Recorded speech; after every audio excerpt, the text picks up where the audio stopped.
Welcome back, everyone, to For Azeroth, the show all about Warcraft and things surrounding Warcraft, and specifically an MMO that you might play called World of Warcraft. I'm Garrett Weinzierl, and I'm sitting here as I always am with Jocelyn Moffett. How you doing, Jocelyn? Happy Monday. Happy Monday, Garrett. That's it? That's all you got? That's it. You're That's just all gonna I got. greet me? It's Monday. What do you want from me? No, fair enough. Fine. I want like WoW excitement and lore and really nerdy conversations that if someone that was uninitiated heard, they would just assume we're completely out of our minds. Well, we have done a lot of those conversations in the past, Garrett, and one of the shows where we do those conversations is Embrace the Spoilers. And guys, it's coming back. Oh, snap. Going right into it. Yeah, before we get into it, we would like to remind you all, because we hope that there's some crossover here. We would assume there is, because this very show, For Azeroth, kind of was bred out of Embrace the Spoilers. Embrace the Spoilers was the creepy alien facehugger that led to the show called For Azeroth. But yeah, we're bringing it back. Game of Thrones season 7 is on the horizon, coming to us in the middle of July. So we are running a Kickstarter for the next season of Embrace the Spoilers, which will cover Game of Thrones season 7 and some other fun things if we hit certain stretch goals, like Jocelyn. Listeners could force you to finally watch Indiana Jones and then talk about said films. Yes, this has been kind of like one of the running jokes on many a podcast that I do with Garrett, is that there are some extremely iconic films from the 80s and 90s, which I have not seen. So some of these films, like Indiana Jones, which is Indiana Jones the 70s or 80s? 80s. It just made the cut. 81 was when Raiders of the Lost Ark was released. So yeah, Garrett thinks that I need to complete my nerdy education, and part of that is watching, finally, all of the Indiana Jones movies, because so far, all I have watched is about half of the one with the really annoying blonde woman. That's Temple of Doom. Or my personal favorite alternate title, Indiana Jones and the really annoying blonde woman. Exactly. See, I should just name things. That should be my job. And I've seen Crystal Skull, which apparently is like sacrilege. So yeah, it's not a great movie. It is not a great movie. But you know what are great movies? Raiders and The Last Crusade. Those are two really great movies, which you should watch. And if you want to make me watch them, Kickstarter's a good way to do it. Yep. It's I'm looking forward to this. So you can check it out. We have a podcast-friendly link at bit.ly/embracethespoilers. Or you can just look us up on Kickstarter and go and check it out. We somehow, I'm not even joking, we're recording this Monday morning. The thing just went live like 10 minutes ago. We already have a pledge. I don't even know how anyone found this, because it's the first we're even mentioning this. But to that first backer, thank you. Thank you very much. But I'm assuming maybe you were following us from the last one or something. I'm not sure what happened there. But whatever the case is, go check it out. bit.ly/embracethespoilers and help us get the next season of Embrace the Spoilers off the ground. Now, what are you doing in World of Warcraft, Jocelyn? How's Azeroth been treating you as of late? So I actually had a pretty WoW intensive Saturday. I hadn't actually done a whole lot of stuff, and I hadn't really been in the game too much outside of raid, and I was getting a little bit kind of I don't want to say bored, but 7.2, I think we can all agree, didn't really kind of measure up to all our expectations. So I've been out of the game a little bit, but then on Saturday I couldn't sleep. I woke up at like 7 o'clock in the morning, and I was like, this is lame. It's Saturday. Why am I awake earlier than I wake up on weekdays? So I couldn't sleep, so I went and made a coffee, and then I jumped in WoW, and I'm like, what should I do? And over the last week or two, I've been trying to get the Reigns of the Long-Forgotten Hippogriff. So if you guys aren't aware, this is a new mount that they added. It's basically what you do is you go around Azuna, and there are crystals that spawn. They're little, like, pinky purple crystals, and there's, like, over 130 potential spawn locations, and anyone on the realm can see them. And then once you click on them, once you click on the first one, it spawns a second one. Once you click on the second one, it spawns a third one. You have to click all 5 before anyone else in your server clicks 5. And then whoever clicks the 5 crystals first in any one of these 130 locations in Azuna gets the reins of the long forgotten hippogriff. So if you've ever been in Azuna and you've seen something along the lines of like a global like message emote thing that says something about like you hear a far off caw or something like that, and then silence, that's someone getting their mount. So I don't know if you've ever noticed that, but that's what it is. So it's kind of like a hidden secret sort of thing that you can do. And I got to 4 out of 5 crystals quite a few times in the last couple of weeks, because basically once the 5th crystal and somebody gets the reins, once that happens, 12 hours later, the first crystal spawns again. So the timing is always random because it depends how long it takes people to find them. So Saturday morning, apparently no one else was online, and it took me about an hour and a half, but I found all 5 crystals. So it was really fun. It was like a little treasure hunt. And then I got a super freaking cool mount at the end of it. So That's amazing. And I think we're all wondering, Jocelyn, what does a hippogriff caw sound like? No. I'm not doing it. Just wondering if I could bait you into that. Fine. That's totally fine. So I'm on to you. So you had a really good time. It was fun. It was like a treasure hunt. What was it like all the other times where you got 4 out of 5? Do you have a cracked monitor? Did your mouse go across the room? It was actually, it's really intense because you don't actually know. There's no, like, basically what happens is once you click the first crystal, you get an 8-hour buff, but it's hidden, so you can't actually see it.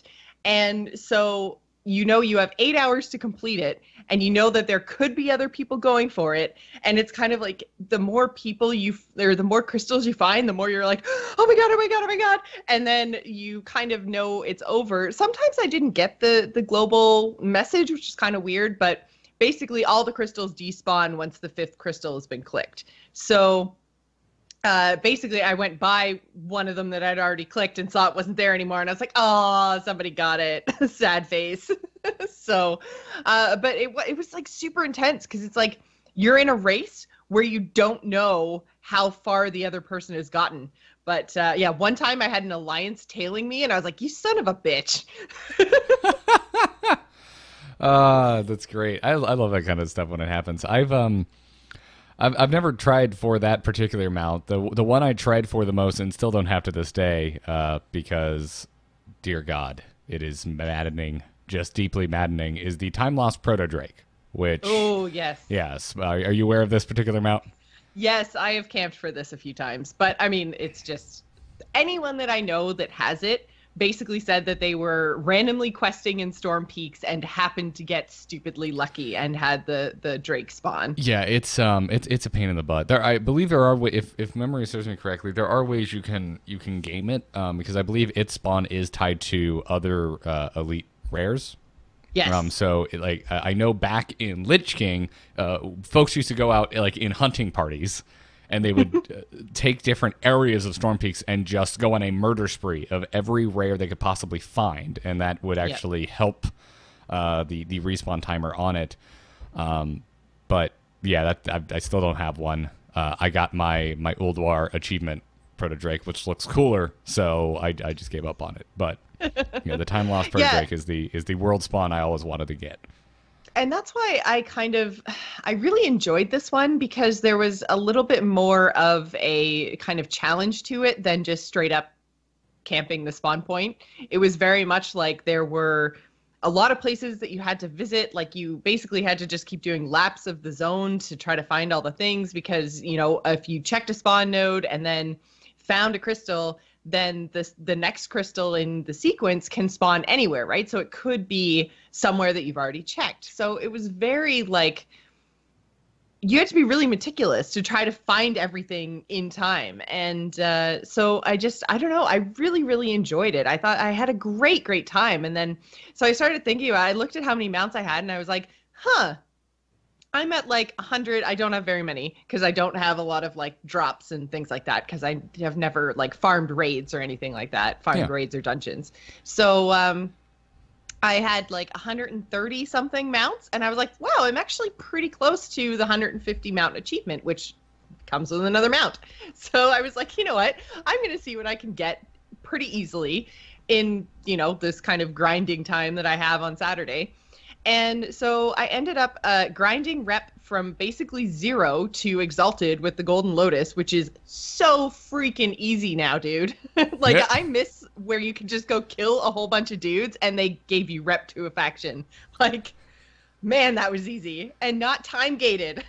Screw you, stupid daily world quests. There are pros and cons to both.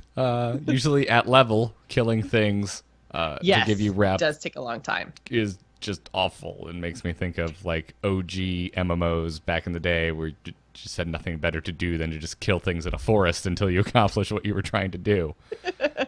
Yeah. So, and I mean, this one was actually quite interesting because there was this little mini. It's the something halls. I can't remember. It's in the Vale of Eternal Blossoms. And basically it's almost like a dungeon, but not. And there's a whole bunch of level 90 dudes in this little dungeon. And they drop keys to these treasure chests that are at kind of the end of the dungeon. There's rare spawns. I think 4 rare spawns inside the dungeon. Oh, I remember. I'm calling it a dungeon. It's not actually a dungeon. It's not instanced or anything. And you can do it alone. But, was there's a floor puzzle you have to get through, and it's the something vault. I think isn't the keys? I'm looking it up right now. Is it the ancient Gwolai cache? Yes, that's it. Yeah, I'm sure I'm butchering that pronunciation, but I remember those too. I did those a ton, kind of in the opening month or two of Mists. That place kicked my butt, man.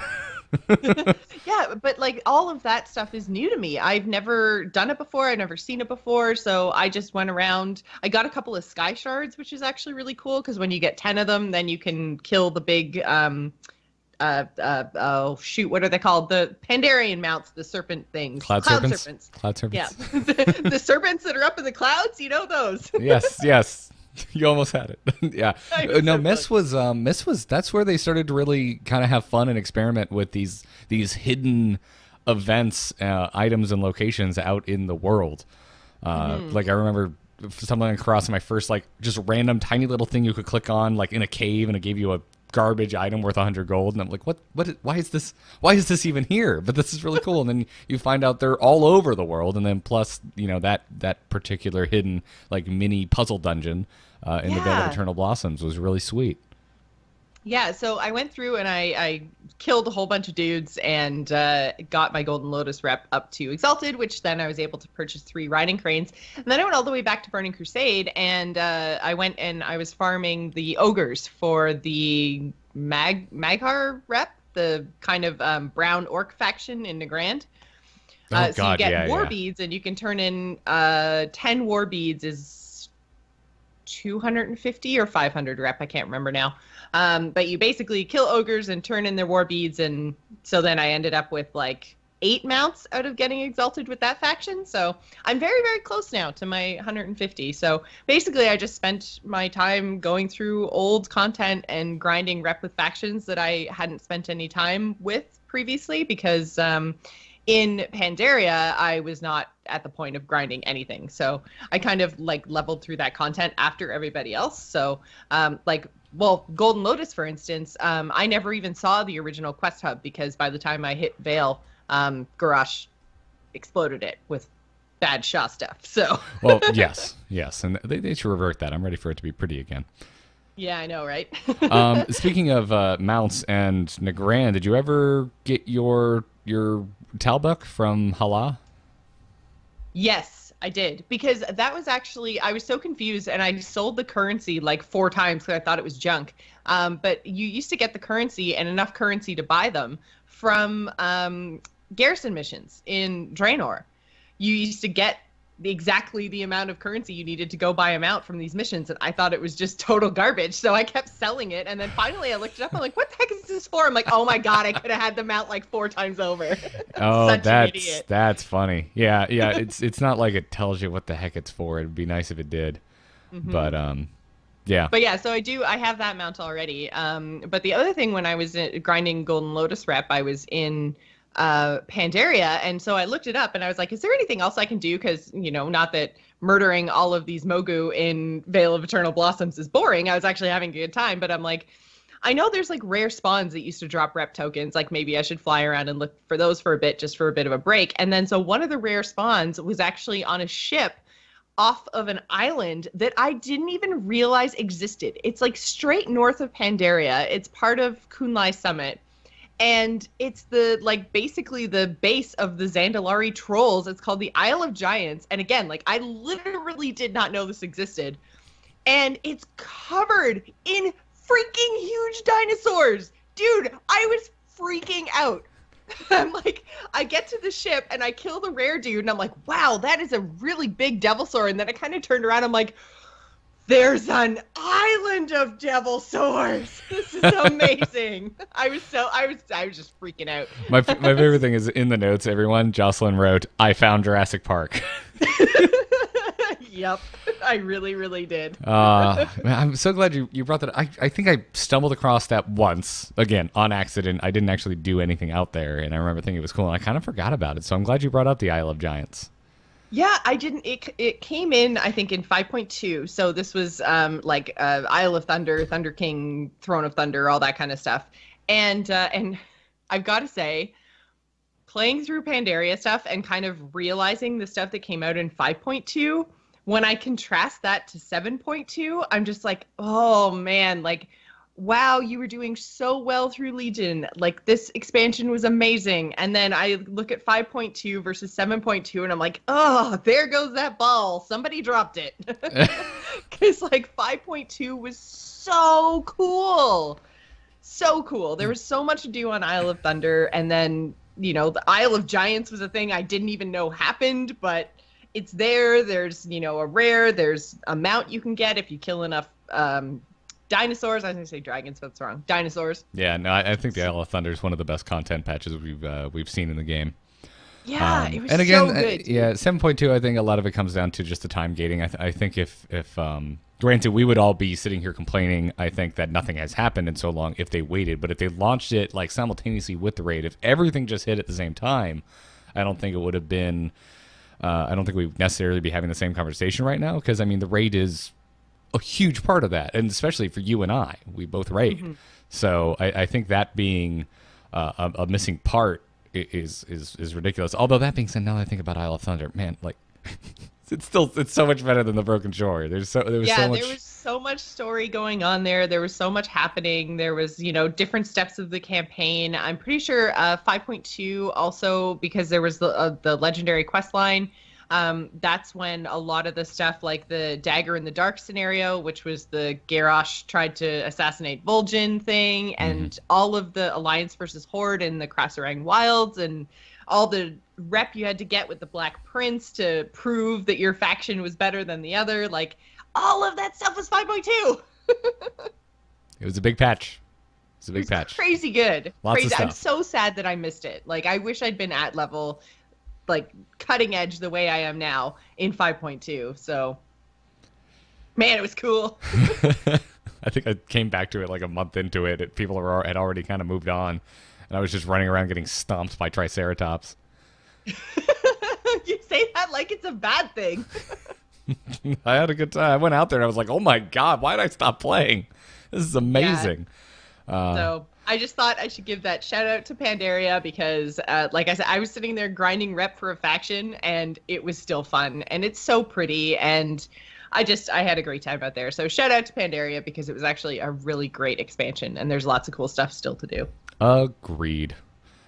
Well, I got nothing. I've logged in a couple times this week to work on my rep, and then went right back to Hearthstone and Heroes, where I don't just do a chore because I want to fly. I'm sitting here waiting for the raid. That's what I'm doing. But yeah. In the meantime, Jocelyn, let's get to the meat of this here podcast, our lore discussion. And this week we are going to be tackling the Mage Order Hall campaign. So I yield the floor for now. For now, yeah. So I know, Garrett, you haven't played through a mage, but I did play through as a mage, and the Mage Order Hall actually answers one of the huge questions about the Council of Six that a lot of people had if you didn't play a mage, because basically when you go to empower your weapon in 7.2, the Council of Six is down to just 5, and a lot of people assume that that's because Jaina is gone, but Calic actually took over her spot. So the missing mage is not Jaina, and the Mage Order Hall campaign answers the question of why is the Council of Six only 5? So basically, when you show up in Dalaran as a champion mage, Meryl Fellstorm comes to you, who is a now undead mage, who is so powerful in life that he was actually able to bring himself back from the dead. So eat your heart out, Arthas. Asks for the Age of the Mage hero after Dalaran arrives in the Broken Isles. When Meryl was alive, he was actually attacked by the Dreadlord Catherine Atir. Did it. Nailed it, I think. Who knows? I'm not sure exactly where the emphasis is supposed to go, but yeah. Yeah, there are a lot of really fun, air quotes, names in this mage campaign, so you're probably just going to have to bear with me.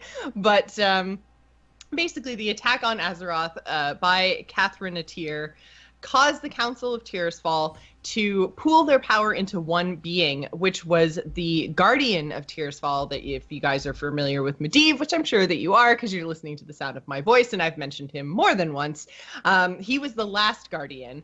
The first Guardian of Azeroth is Adalai, who banished Catherine Atir to the Twisting Nether. So through events unknown, this demon has actually made his way back to Azeroth. And Meryl took it upon himself to attempt to banish the demon once and for all, but he escaped and possessed Meryl. So there are some, I say through events unknown, basically there's a series of comics with involving Meryl and Catherine Atir and Valera and her being cursed and her actually being the bearer of the Dreadlord, and them fighting against Cho'Gall. But unfortunately, Blizzard has said that none of that is actually remaining canon. So we don't know what's happened, but I expect that probably in the next volume of Chronicles, they'll explain it. We might get some more Mage story at some point that will kind of explain the backstory of Meryl. But for now, all we know is that none of the stuff that we think happened actually happened. But Meryl is still involved with this Dreadlord. So Meryl is sure that the Dreadlord has learned all his secrets because he was inside of his mind, and that includes the existence and the whereabouts of the Forge of the Guardian, which is the relic that was used by the Council to infuse the Guardian with all their powers. Essentially, they originally had a mage play the role of what they called a spearhead, and they channeled their power into this spearhead, but then they had to kind of maintain a really close distance. So the Forge allowed them to essentially empower the spearhead from afar, and that's when they kind of started calling him the Guardian and actually gave their powers to a mage for an extended period of time. So the Forge of the Guardian has been hidden in the Violet Hold, which the Kirintor, because the Council of Tirisfal has basically been disbanded, and Garrett's going to talk about that in a minute. But the Kirintor have been kind of safeguarding this forge, and so they've hidden it in Violet Hold because it is the most secure place in Dalaran, and a place that they thought, since it's a prison for bad guys, they didn't really think that the bad guys would think to look in the prison for this super powerful relic. So they're trying to keep it away from the Legion because the Legion has knowledge of its existence and location, or at least original location. So Meryl and the champion arrive at the Violet Hold too late. Catherine Atir is already inside, and he's using rifts to siphon away the power of the Forge.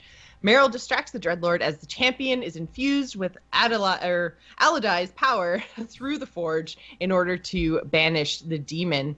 So with the demon gone, Aladai manifests himself and warns Meryl that Catherine Atir's defeat is only temporary, which you think everyone would know by now. Like, you kill a demon on Azeroth, that doesn't mean that they actually die. Like, this is not news. But anyways, he comes with a warning. Should be common knowledge by now, especially Exactly. if you're as deep as the mage champion is at this point in their story. Exactly. But he warns that the defeat is only temporary and that Catherine Atir is going to return to seek the Forge again. So at this point, Garrett, what happens to the Forge? Well, probably shouldn't stay in the Violet Hold. Is what everyone comes down the realization everyone comes to. So Meryl, Aladai, and the champion, which is you, the player, playing as a mage, because we all are super important in our campaign class campaigns. They teleport the forge to the Hall of the Guardian, which apparently has been sitting unused since the disbanding of the Council of Tirisfal. Also, if we haven't mentioned that already, the Council of Tirisfal was a separate entity from the Kirin and also the Council of Six. It was made up of humans, gnomes, and high elf mages that were charged with the selection and empowerment of the Guardian. So, pretty important group of magi here. It was formed by the High Elves in order to safeguard Azeroth from the demonic threat of the Legion, something that their highborn ancestors had obviously failed to do. Also, a fun fact, Medivh killed a bunch of the members of the Council of Tirisfal during the First War, eventually destroying the Order in an attempt to end the line of Guardians. Yeah, and this is actually really interesting because his motivation to do this, and obviously we haven't actually done a kind of lore episode about Medivh. There's so much to talk about here. But he was possessed at this time by Sargeras, but ending the line of Guardians, he preferred the idea of basically empowering the many. So Sargeras wanted to end the line of Guardians because he didn't want, one single strong entity to stand against him in the Legion.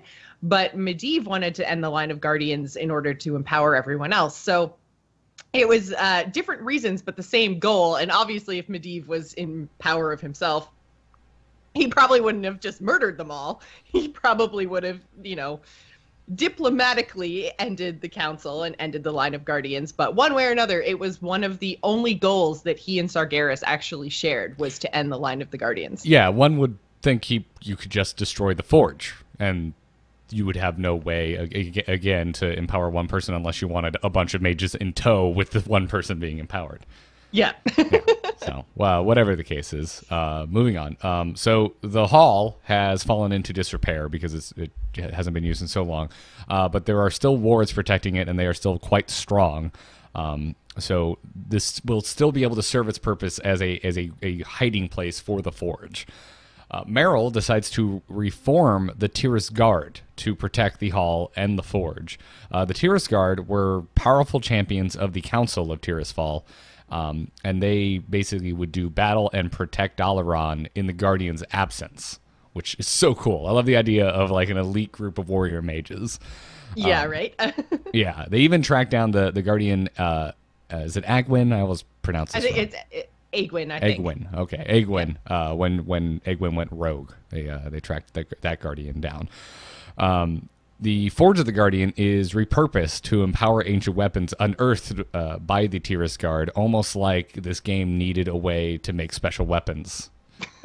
Very Almost. Convenient, don't you think? Almost, yeah.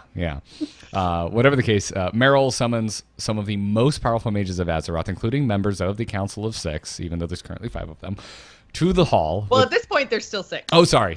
Yeah, you're right. One of them has not yet gone missing. Including them to the hall with the help of the portal-creating goblin named Akazam Zarak.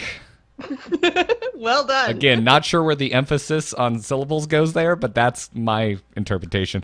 And basically explains the whole threat that is posed by Catherine Natir.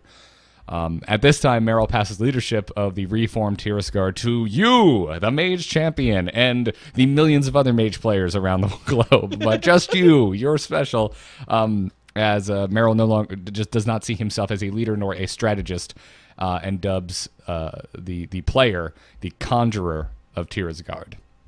Yeah, which is basically he goes into a big long speech about how you have been empowered and, like this title comes with great responsibility and blah-de-blah-de-blah, big long speech about how being called a conjurer in a group of mages is actually somehow more important than just being called a mage. But anyways, you are now the conjurer of the Tiris Guard, which is pretty cool. Yep. So you notice while you're in the Hall of the Guardians that something seems to be wrong with Archmage Vargoth, but a lot of people just seem to think that he's kind of getting old. He's been in service for a very long time. If you guys aren't aware, Archmage Vargoth was actually part of the Alliance expedition that went through the Dark Portal and was stranded in Outland when Draenor exploded. So he's rescued through the events of Burning Crusade and returned to Dalaran, where he aids adventurers through Cataclysm and through the return to Draenor, and is now a member of the Kirin Tor Council of Six. So Vargoth tells the Conjurer about artifacts and secrets of the Highborn that are hidden on the Broken Isles, and they would be better in our hands than the Legion. But he very quickly teleports away, saying he's needed elsewhere, and he doesn't offer you any aid or help, which is kind of weird because Vargoth has, up until this point, been very, very helpful to the Kirin Tor in general.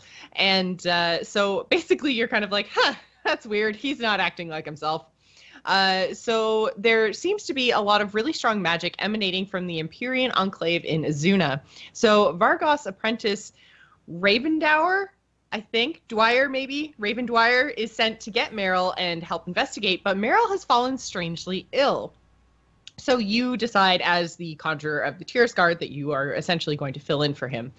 So the Empyrean Society is a cult that studies all kinds of magic, regardless of its source of power. It basically means they focus on things that other kind of groups of mages like the Kirin Tor would say are forbidden. So things like, fell magic, maybe? So the Conjurer, alongside another potential Tears Guard member, Isera Verende, who is a blood elf magister. She is named the Seeker. Basically means she is part of one of the three big factions in Quel'Thalas, and she is named the Seeker, which means she's basically allowed to go out into the world to try to discover more kinds of magic that may be to use of the blood elves. So she accompanies you, and you pose as new recruits heading into the society. Investigating them reveals that they are, in fact, using fell magic. Really, they're all surprised, but you're kind of like, come on. Everyone's using fell magic at this point. So the Conjurer as well as Isera are attacked, and they are able to kind of fight their way through and confiscate some of the fell-inscribed tomes, as well as they rescue Vargoth's apprentice, Ravendower, who has gotten himself captured. So after defeating the society's leader, the Conjurer discovers a fell-sealed missive from Archmage Vargoth himself, indicating he is deeply involved with both the cult and with fell magic. So at this point, you basically head back to the Hall of the Guardian to find out what's going on and to report back to Meryl and Calic and say, oh, guys, problems. I love that Vargoth is actually important here. Are you aware of the kind of in-game meme of Vargoth from Burning Crusade? No. Okay, so questing, I don't even remember where. I want to say it was out in the... Netherstorm? Netherstorm, yeah. You come across Vargoth, and you get an item, I think it was a staff, and you could basically summon like a hologram of him where he would talk to you as you quested along.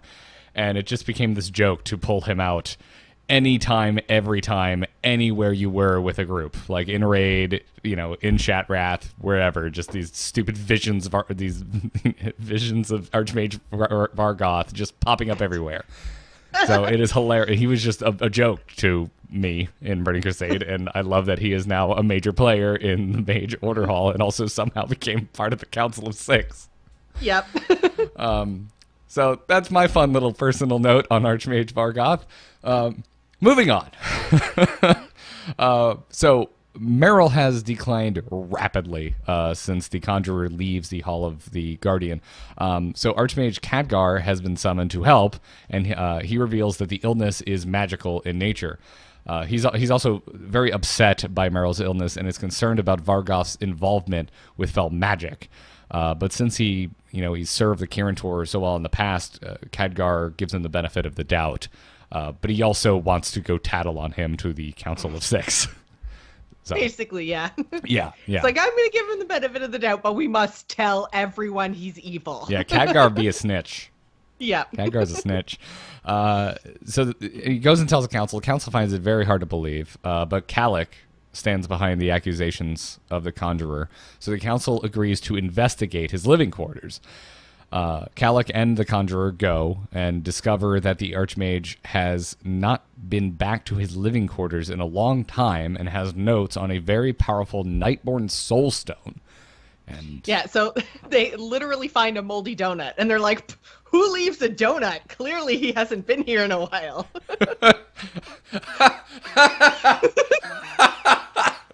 God, you're killing me. I'm still kind of sick. I didn't know that. That's amazing. Yeah. Oh God, that's so good. I mean, yeah, no donut left behind is my mantra. Oh my God! Episode title: No donut left behind. You don't leave a donut behind. That's sacrilege. That is absolute sacrilege. Anyways, moving on. If I can compose myself again. So the champions of Tiersgard investigate Vargoth's travels and find him entering the Archway Vault in Suramar. The Conjurer then follows Vargoth into the Archway and discovers a captured Millhouse Manastorm inside, because this guy can never go away. And he's always somehow imprisoned or captured. Millhouse Manastorm! And he's also been seeking out the Nightborn Soulstone. The Soulstone is, however, gone, but Millhouse and the Conjurer are able to catch up with Archmage Vargoth in the catacombs. He freezes them in place and summons the demon Lady Kirinith. Kirinith, I think? Yeah, there we go. To deal with them, confirming his corruption at the hands of the Legion. Kalik returns to speak to the council, while Millhouse and the Conjurer return to the Hall of the Guardian.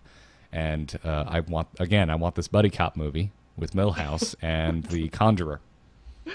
Yeah, he is something else. he definitely gives the Mage campaign some flavor, but at the same time you're like, damn it, shut up, Millhouse. Like, just stop. Because he just has such an annoying little voice. You're seeing this as all as negatives, and all I'm seeing is more reasons that I need to roll a Mage, because I love me some Millhouse Manastorm. Oh, I'm so glad. So when they return to the Hall of the Guardian, they realize that Meryl's condition has worsened by far, and it proves to be of fell origin. Obviously, probably the work of Cathranatir, who has likely returned.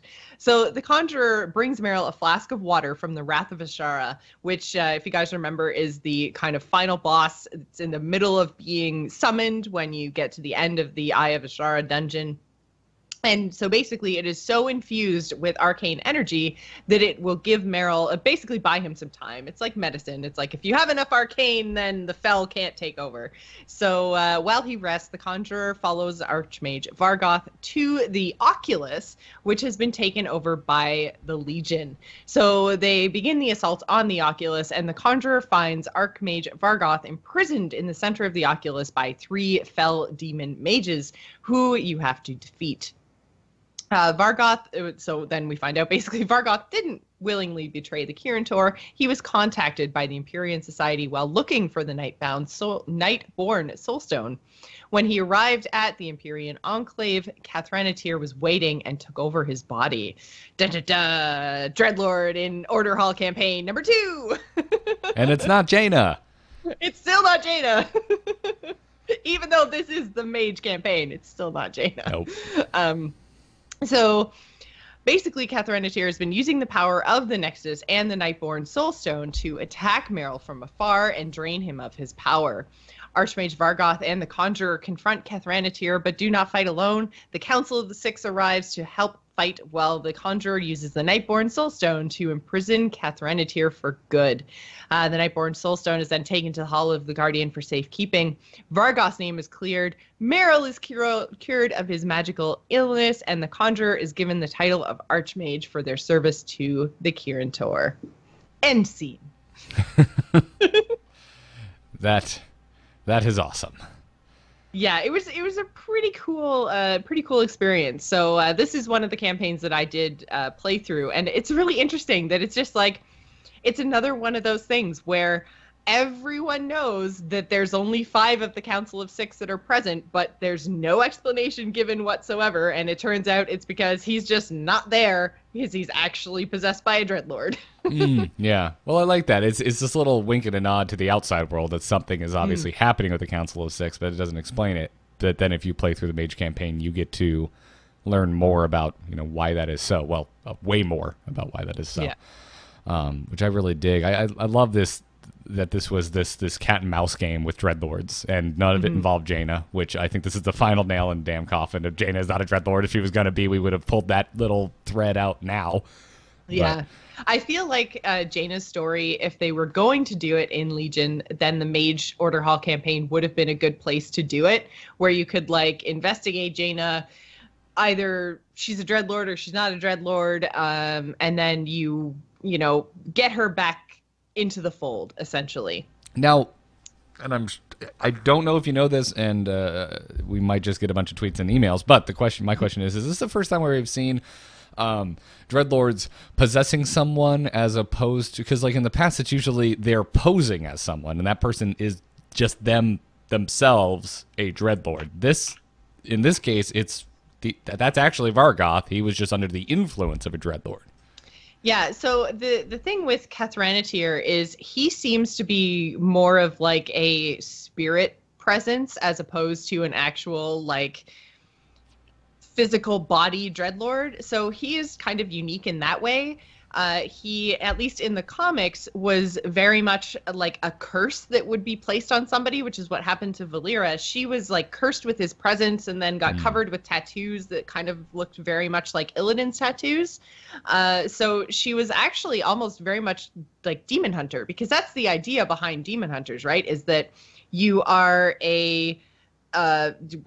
they're elven in origin, and basically they consume a demon.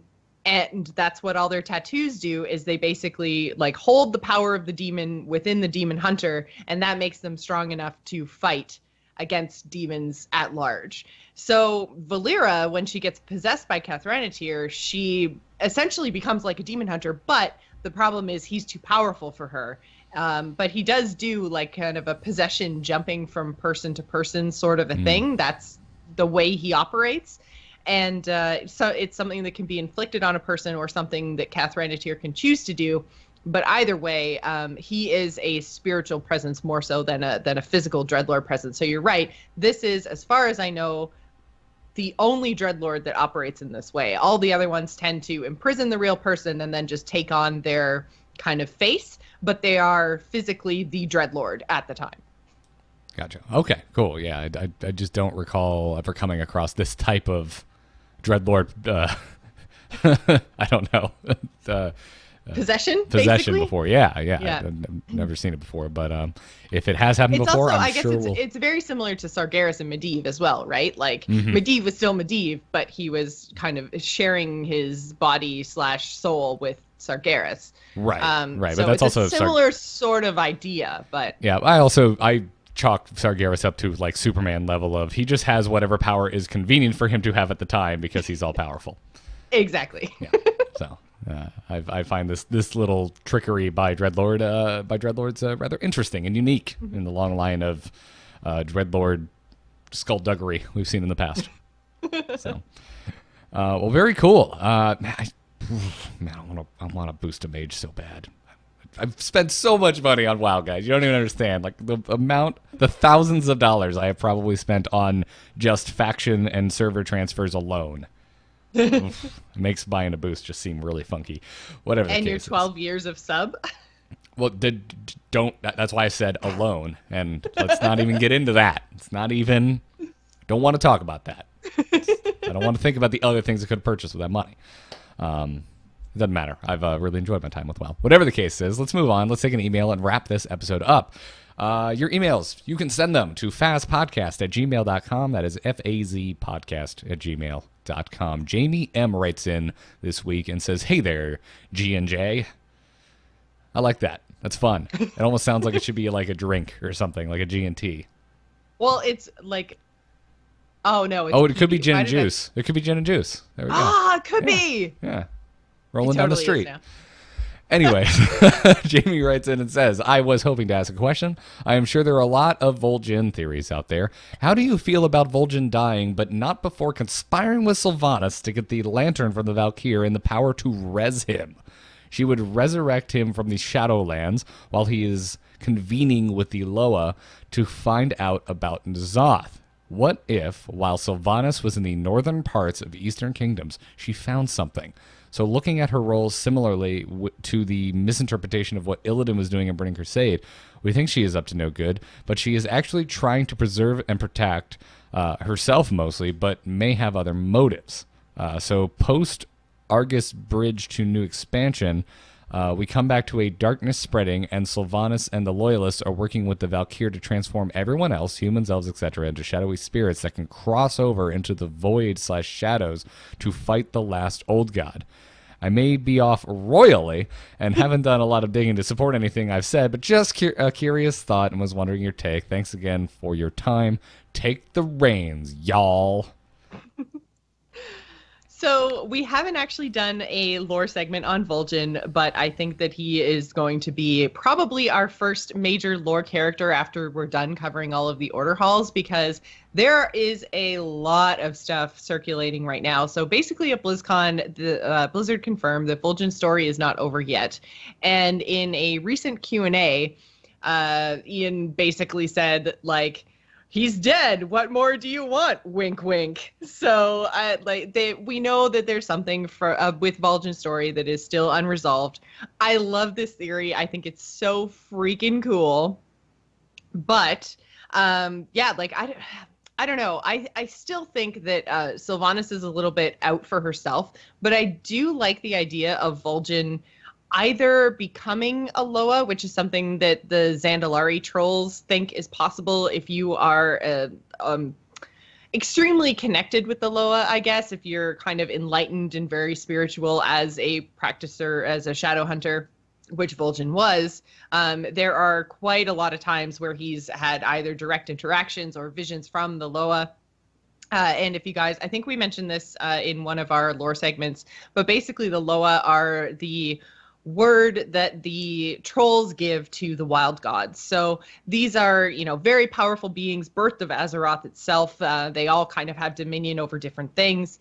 And so having Vol'jin have a story where he's like in the kind of Shadowlands communing with the Loa, I love this idea so much, that he either becomes a Loa himself or is involved with them in some way in order to fight N'Zoth. So I would love to see him come back in that way. I think it's a great idea. I don't 100% know if I buy into the Sylvanas theory, but I think that the Vol'jin coming back after some sort of interaction with the Loa is very, very likely.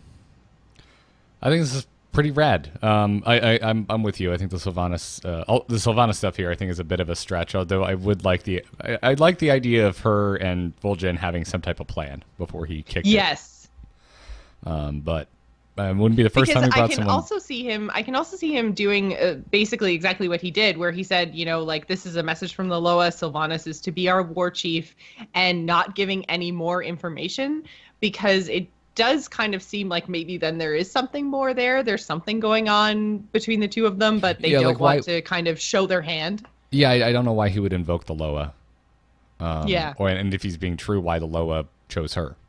It seems like there'd be a reason, right? So, I wouldn't personally throw Sylvanas in the same line of thinking as Illidan, because I don't think she's doing anything bad right now for the most part, aside from trying to enslave basically a god.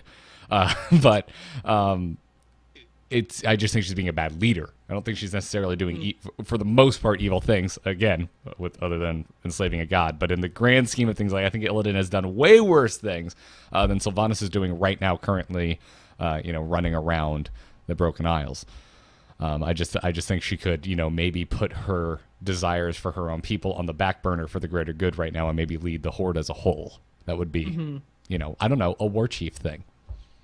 Well, and I think both of our war chiefs post Garrosh have really suffered from the storytelling in Warcraft, because, Vol'jin, I think, really suffered post Rebellion and into Draenor. He didn't really do too much because the story wasn't really centered on him. And I think that Sylvanas is suffering from the same thing. And I think Anduin on the Alliance side is also suffering, although we did just get the cinematic, which I forgot to put in the notes and mention off the top again.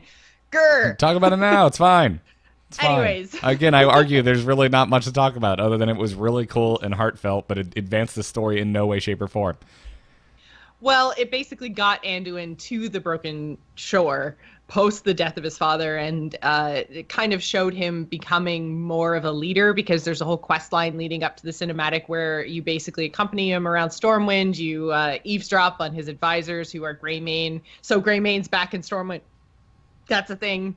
So Greymane and Velen are his advisors. You kind of listen in on them, and they have the idea that basically that he could be great eventually, but he's not ready yet. And he's never seen war and all the rest of it. So then he decides to go to the Broken Shore, and then you get the kind of him on the ground with the troops, and he's disguised obviously through all of this, and then at the end he, you know, pulls off his hood and claims the sword of his father, and it's very uplifting, and like you said, it's very emotional, and I think it kind of bridges the character of Anduin from where he was to where he is, so I'm glad that we got it. But yeah, I think both Sylvanas and Anduin are now suffering because their stories are not being told in favor of the stories of ourselves and our orders, and everything else seems to be kind of on the back burner. So I hope, although I would love to see more of Vol'jin, and I would love to see his story get a better conclusion than, you know, he survives a poison knife cut to the throat only to be brought down by a stab in the gut by another kind of poison. Like, he's a troll. He can live through that. Come on, this is ridiculous. So anyways, I would like to see some more of his story, but I, at the same time, don't want Sylvanas' story to get kind of cut short. So I don't necessarily want him to come back and be war chief unless that turns out to what they already agreed to, but I don't know. I want more Alliance Horde story. I want more head of the Alliance, head of the Horde. I want to know what's going on. And like you say, Garrett, I want to see Sylvanas actually lead the Horde. And there just doesn't seem to be room in the story and the lore for that to happen right now. And that's unfortunate. Yeah. What do you think of chat room who are just yelling, but priests can't use swords? Well, in reference to the Anduin cinematic. He's coming closer and closer to what I kind of think as more along the lines of a paladin. He's basically like a warrior priest, which is a paladin. So yeah, I think he's going to take on more of that kind of a role as the leader of the Alliance. So he's still going to have his intense faith, but he's going to be, you know, much more of a frontline warrior type character. And that's a paladin. And I think evolving from priest to paladin, pretty freaking cool.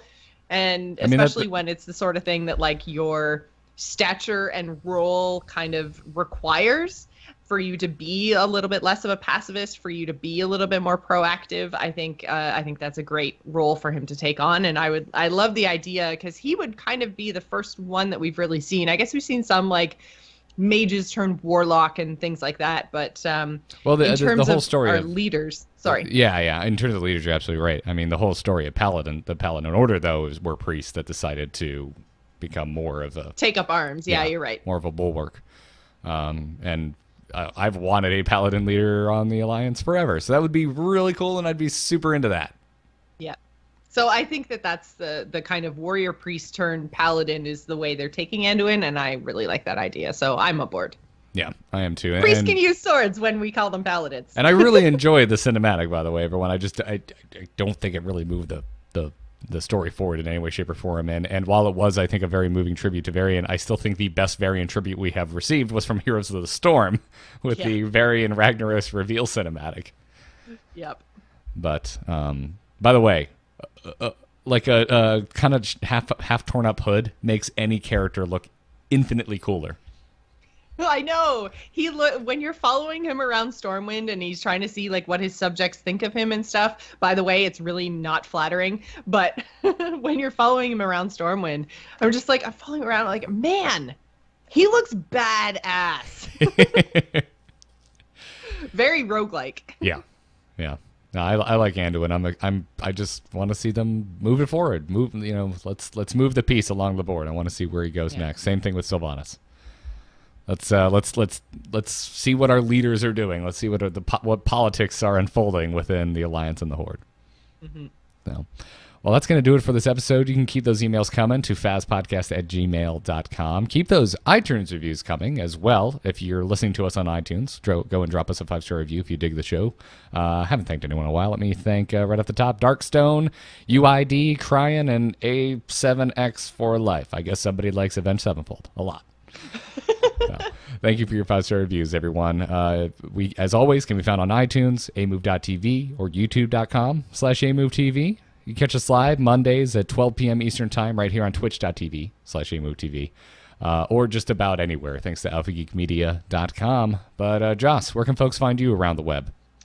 You can find me on Twitter and Twitch. I'm at Joss Plays. You can also find me right here on AMove TV every Wednesday night for my general gaming podcast called The Gamers In. And don't forget to go and check out the Embrace the Spoilers Kickstarter. We're really hoping to bring it back for Game of Thrones. So that is bit.ly/Embrace the Spoilers. check it out. I'm excited. I still can't believe we already have a backer even before we even said anything, but very cool. Folks, I'm on Twitter at Garrett Art. Every podcast I do can be found at amove.tv. And please check out nomoonart.com for my graphic design portfolio. If you need a graphic designer, check it out. It's a contact form right there on the website. All right. That is going to do it. We will see you next week for the 25th episode of For Azeroth. But until then, good luck and have fun.